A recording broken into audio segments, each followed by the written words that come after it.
So I get the visual, and I'm asking the questions. How do I help kids see the answers? Where do you look? How do you record? What is evidence in a photo? What is evidence in a video? What are we looking at? This is where explicit instruction plays a big role. When we talk about this idea of evidence within any visual or video, it's that quantitative notion we talked about yesterday. Anything you can put your finger on.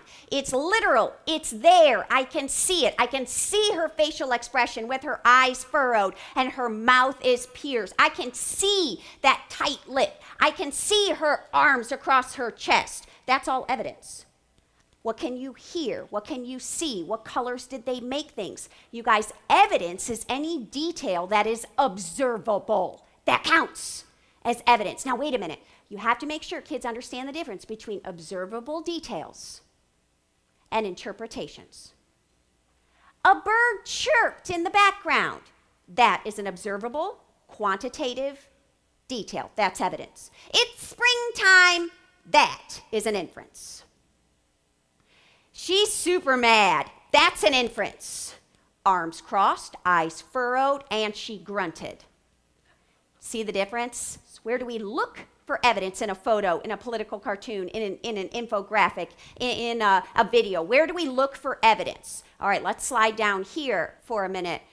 Once you've identified a visual to use in the classroom for whatever unit you're doing, if it's a photo, a picture book illustration, or a political cartoon, okay? I don't want to talk about infographics yet. That's at the bottom.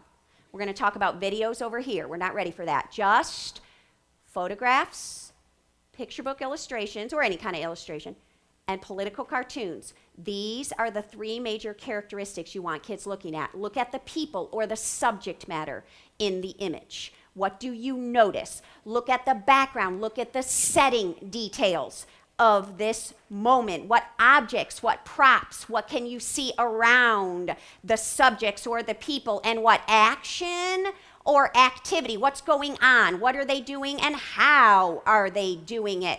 You have a black line master in your appendix section that looks like this.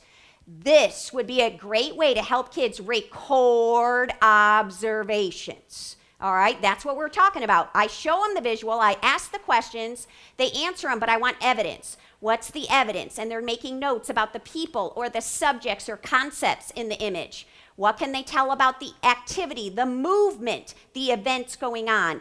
Any relevant details in the setting, color, background, objects or props, and they make notes.